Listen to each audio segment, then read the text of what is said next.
من المتقين وقال في موضع آخر وإذ قال ربك للملائكة إني جاعل في الأرض خليفة صدق الله العلي العظيم.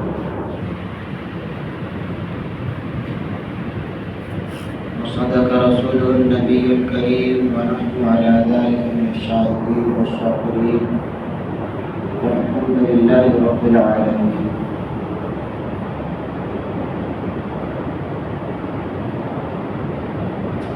معزز سامعین کرام، بزرگان دین اور میرے بھائی اور دوستوں اور عزیزوں،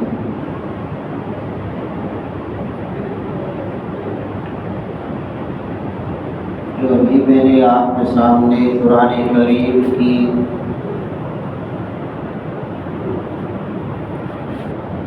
دو ٹکڑوں میں دو آیتوں کا دو حصہ الگ الگ تلاوت کیا ہے، اس میں اللہ تبارک و تعالیٰ نے ایک حصے میں تو آدم علیہ السلام کے بارے میں اور دوسرے حصے میں وہ بھی آدم علیہ السلام کے بارے میں ہی ہے۔ جو آپ نے سنا ہوگا، آدم علیہ السلام کی اولاد حابیل اور قابیل کے بارے میں۔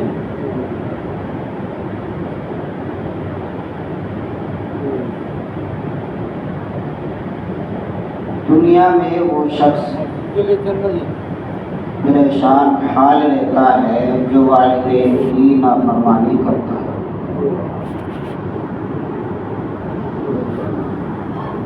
ہم تمام کا ایمان ہے اور ہم تمام اس بات کو یقین سے اپنے دل کی گہرائیوں سے اس کا اقرار کرتے ہیں کہ آدم علیہ السلام ہم سب کے باپ ہیں اور ماں ہوا علیہ السلام ہماری ماں ہے۔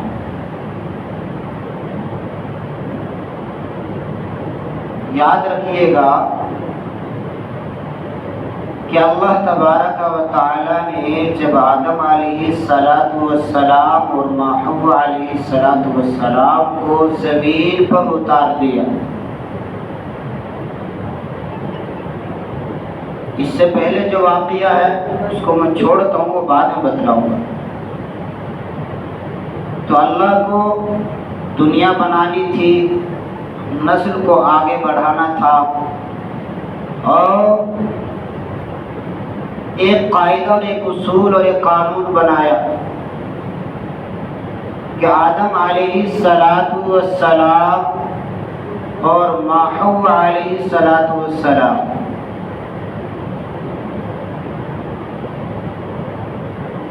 نسل کو آگے بڑھانے کے لیے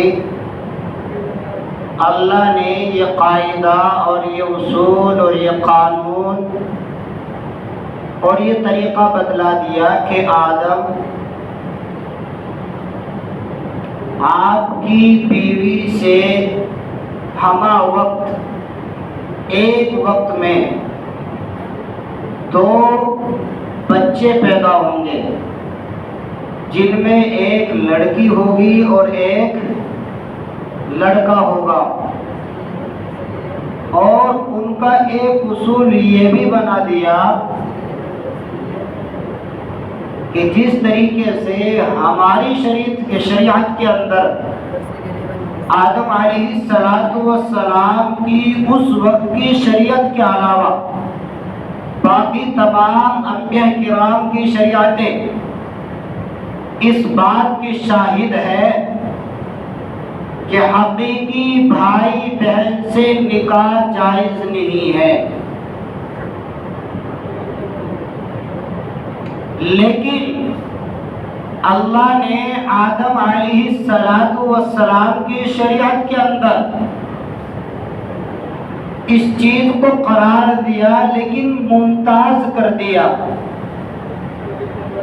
وہ ممتاز کس لیے کر دیا کہ ایک وقت میں جو ایک لڑکی اور ایک لڑکا پیدا ہوگا، اس کو شرعی اعتبار سے حقیقی بہن بھائی قرار دیا جائے گا، اور دوسرے وقت میں جو ایک لڑکا اور ایک لڑکی پیدا ہوگی وہ شرعی اعتبار سے الگ بہن بھائی ہوں گے۔ اب پہلے کا دوسرے کی بہن سے رشتہ جائز ہوگا اور دوسرے کا پہلے کی بہن سے رشتہ جائز ہوگا۔ سمجھ آگے بات؟ مثال کے طور پر قابیل کے ساتھ جو لڑکی پیدا ہوئی اقلیمہ، اور حابیل کے ساتھ جو لڑکی پیدا ہوئی البودہ،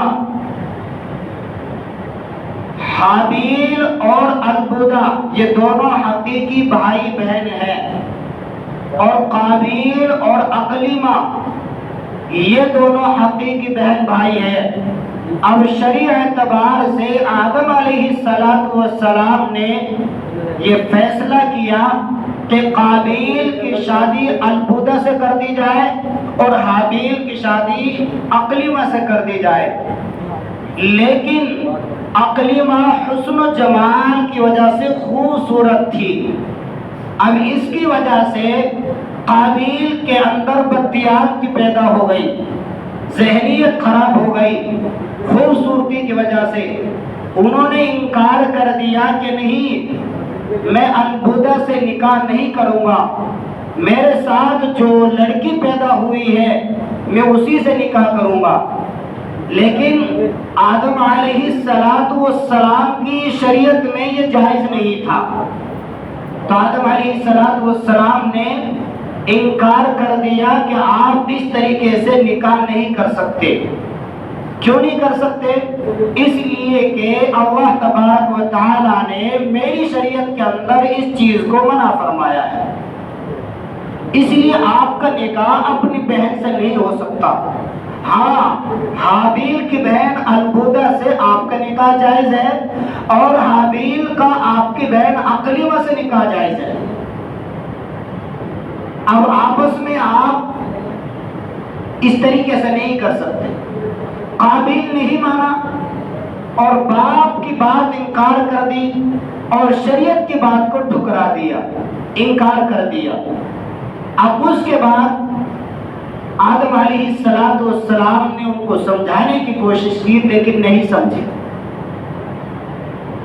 پھر دوسرا طریقہ اختیار کیا، ایک بات آگے بتلاؤں گا کہ اگر کوئی اولاد والدین کی نافرمانی کر دیتی ہے، کوئی اولاد والد کے حکم عدولی کر دیتی ہے، والد صاحب کے حکم عدولی کر دیتی ہے، تو اب والد صاحب کو چاہیے کہ وہ کوئی دوسرا راستہ اختیار کرے جو آسان ہو۔ یہ شریعت کا ایک قاعدہ اور کلیہ ہے۔ آدم علیہ السلام نے بھی یہی کیا۔ کیا کیا کہ آدم علیہ السلام نے قابیل سے کہا کہ بھائی آپ اللہ کے یہاں قربانی پیش کرو، اور حابیل سے بھی کہا کہ آپ اللہ کے یہاں قربانی پیش کرو۔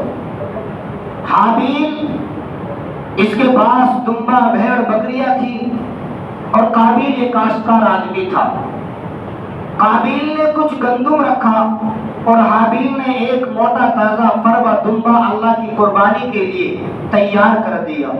اس وقت جو چیز اللہ کے یہاں قربان کرنی ہوتی تھی، اللہ کی طرف سے ایک اصول، ایک قانون، ایک دستور یہ تھا کہ جو حق پر ہوتا تھا اللہ کی طرف سے ایک آگ آیا کرتی تھی، وہ آگ اس کو جلا کر خاک کر دیا کرتی تھی۔ اب اس سے یہ پتہ چل جاتا تھا کہ یہ آدمی حق پر ہے اور یہ آدمی ناحق پر ہے۔ تو حابیل نے دمبا رکھا اور قابیل نے گندم رکھا، اناج اس کو رکھ دیا۔ اب اللہ کے حکم کے مطابق ان کو یقین تھا، آدم علیہ السلام کا علم تھا کہ جو حق پر ہوگا اسی کی قربانی قبول کی جائے گی، جو نا حق پر ہوگا اس کی قربانی قبول نہیں کی جائے گی۔ ان کو علم تھا کہ میری شریعت میں یہ بات جائز نہیں ہے کہ میں فلاں کا نکاح فلاں سے کروں، یہ جائز، لیکن فلاں کا نکاح نہیں کر سکتا۔ تو تو وہی ہوا جو آدم علیہ السلام نے سوچا کہ حابیل کی قربانی کو اللہ تبارک و تعالیٰ نے قبول کر لیا اور قابیل کی قربانی قبول کرنے سے رہ گئے، کیونکہ وہ ناحق پر تھے۔ اس لیے قابیل کو غصہ ہوا، رسوائی اٹھانی پڑی، اور غصے کی وجہ سے یہ الفاظ کہتا ہے لَأَقْتُلَنَّكَ، کہ میں ضرور آپ کو قتل کر ڈالوں گا۔ اب حابیل یقیناً حق پر ہے، لیکن حابیل نے غصے کی بات کا غصے میں جواب نہیں دیا، بلکہ بڑے ہی اچھے انداز میں، نرم لہجے میں، صلہ رحمی کا، کیونکہ بھائی بھائی کا جو تعلق ہوتا ہے اسی اعتبار سے انہوں نے جواب دیا۔ اللہ نے قرآن میں فرمایا انما یتقبل اللہ من المتقین، کہ بھائی اس میں میرا کوئی کمال نہیں ہے، اللہ کے ایک اصول، ایک قاعدہ اور ایک کلیہ ہے کہ اللہ اپنے متقی لوگوں کی قربانی کو قبول فرماتے ہیں، اور یقیناً جو حق پر ہوتا ہے اللہ اس کی قربانی قبول فرماتے ہیں۔ اس لیے میں حق پر تھا، میری قربانی قبول فرما لی، اس لیے اس میں میرا قصور کیا ہے؟ اگر آپ بھی اللہ کے حکم کی عدول ورزی نہ کرتے، اللہ کے حکم کی خلاف ورزی نہ کرتے، تو آپ کے ساتھ بھی ہو سکتا تھا کہ آپ کی قربانی قبول کی جائے، لیکن نہیں مانا، اس نے جو بات کہنی تھی وہ کہہ دی۔ اس لیے اس آیت کا ترجمہ حضرت مولانا ادریس صاحب رحمت اللہ علیہ کرتے ہیں انما یتقبل اللہ من المتقین، اللہ تبارک و تعالی با ادب، با صلاحیت اور ادب دار لوگوں کی قربانی کو قبول فرماتا ہے، ادب دار لوگوں کی نیاز کو قبول کرتا ہے۔ بے ادب جو ہوتے ہیں، جو اللہ کے نافرمان ہوتے ہیں، جو حق پر نہیں ہوتے ہیں، یہ زمین پر بھی فیصلہ ہے اور آخرت میں بھی فیصلہ ہے کہ اللہ تبارک و تعالی حق کی مدد فرماتا ہے۔ قرآن کہتا ہے جاء الحق وزهق الباطل، جب حق آ جایا کرتا ہے تو باطل چلا جایا کرتا ہے، اور یقیناً حق ہمیشہ غالب ہونے کے لیے آیا ہے اور باطل ہمیشہ مغلوب ہونے کے لیے آیا ہے، اور باطل ہی ہے مٹانے کے لیے۔ تو خیر یہ بات طے ہو گئی، اب انہوں نے نہیں مانا۔ اب جب نہیں مانا تو اس میں ایک بات اور ہے۔ سب سے پہلی بات یہ ہے کہ جو شخص اپنے نفس خواہشات کی بنیاد پر اللہ تبارک و تعالی کے حکم کی خلاف ورزی کرتا ہے، نہ تو وہ دنیا میں کامیاب ہوتا ہے نہ آخرت میں کامیاب ہوتا ہے۔ اس کی مثال جیسے حابیل اور قابیل ہے۔ دوسری بات یہ ہے کہ ہم انسانوں کا یہ قاعدہ ہے، یہ اصول ہے، یہ قوانین ہے کہ ہم یہ دیکھیں کہ چاہے اس میں میرا نقصان ہو یا نفع ہو، یا میں غم ہو یا غصہ ہو یا خوشی ہو یا راحت ہو یا فقر فاقہ ہو یا امیری ہو یا غریبی ہو یا مفلسی ہو یا تنگدستی ہو، کچھ بھی ہو، ہر حال میں اللہ تبارک و تعالیٰ کے حکم کو ماننا ہے۔ اسی کا نام اسلام ہے، اور ہمیں اپنی لکھی ہوئی تقدیر کے اوپر عمل کرنا ہے۔ جو تقدیر میں اللہ تبارک و تعالیٰ نے لکھ دیا ہے وہ ہو کر رہے گا۔ ہم تقدیر کے خلاف اگر نہیں چلیں گے، تقدیر کے لکھے ہوئے کا انکار کریں گے تو ہم ایمان والے نہیں ہیں۔ ایمان مفصل کے اندر آیا ہے آمنت باللہ وملائکتہ وکتبہ ورسلہ والیوم الآخر والقدر خیرہ وشرہ من اللہ تعالی والقدر خیرہ۔ اچھی بری تقدیر پر بھی ایمان لانا فرض ہے۔ اگر ہم یہ سوچ لیں کہ ہماری زندگی کے اندر نقصان ہی نقصان ہے، میری تقدیر میں اللہ تبارک و تعالیٰ نے یہ لکھ دیا ہے، ایسا نہیں کرنا چاہیے تھا، تو میرے بھائی اپنے ایمان کی خیر بنائیے۔ تم اللہ کے حکم کے ساتھ خلاف ورزی کر رہے ہو اور اللہ سے زبان لڑا رہے ہو، اس لیے کبھی بھی یہ مت دیکھنا چاہیے کہ اللہ کے حکم کے ساتھ اگر ہماری جان جا رہی ہے تو جانے دو، مال جانا ہے جانے دو، اولاد جانی ہے جانے دو، اللہ کے حکم کے مطابق اپنے نفس کو مت رکھنا۔ جس طریقے سے اللہ تبارک و تعالیٰ نے آدم علیہ السلام کو اپنا نائب، اپنا خلیفہ، اپنا بادشاہ اپنی زمین پر الہ کلمت اللہ کے لیے مبعوث فرمایا کہ زمین پر جا کر آدم علیہ السلام میری عبادت کے لیے، میری الہ کے لیے، میری پوجا کے لیے ایک دعوت کا کام کریں گے، تبلیغ کا کام کریں گے اور لوگوں کو بجھائیں گے اور سمجھائیں گے کہ رب وہ ہے کہ جس نے مجھے اور تمہیں پیدا فرمایا، اس لیے کسی بھی چیز کی عبادت مت کیجیے گا، صرف اللہ کی عبادت کیجیے گا۔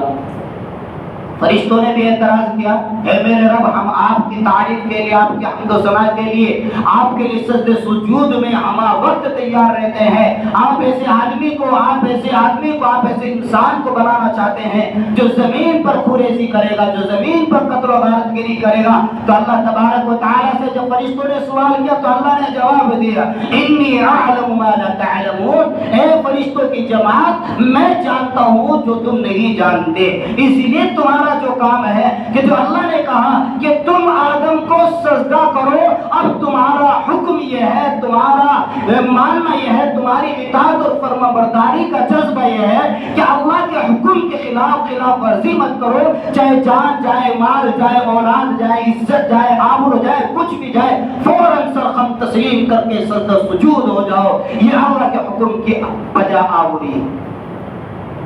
فرشتوں نے ایسے ہی کیا، فرشتوں نے ایسا ہی کیا، لیکن آدم نے ایسا نہیں کیا، نہیں، ابلیس نے ایسا نہیں کیا۔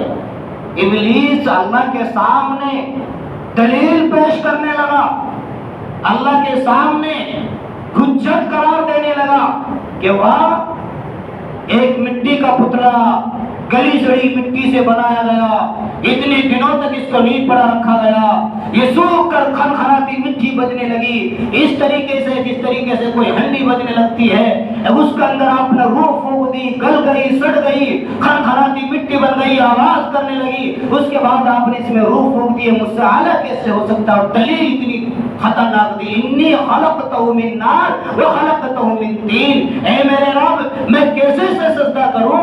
آپ نے تو مجھے آگ سے بنایا ہے اور آگ ہمیشہ بلند ہوتی ہے، اور آپ نے اس کو مٹی سے پیدا فرمایا ہے اور مٹی ہمیشہ نیچے رہتی ہے، اس لیے اعلیٰ چیز ادنا کو سجدہ نہیں کر سکتی۔ اس لیے حکومت نے، اس نے، شیطان نے اللہ کے حکم کو نہیں مانا تو قیامت تک اللہ تبارک و تعالیٰ نے اس کو راندہ درگار کر دیا، اپنے دربار سے نکال دیا، اور قیامت تک اس پر لعنت ہی لعنت برستی رہتی ہے۔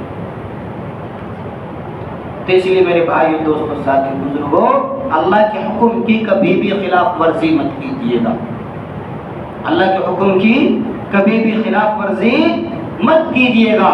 جو شخص اللہ کے حکم کی خلاف ورزی نہیں کرتے، اللہ تبارک و تعالی اس کو دنیا میں بھی عزت عطا فرماتے ہیں اور آخرت میں بھی عزت عطا فرماتے ہیں۔ سمجھ میں آ گئی؟ دوسری بات، وقت ہو گیا 16 منٹ۔ تو دوسری بات یہ ہے کہ اپنی خواہشات کے مطابق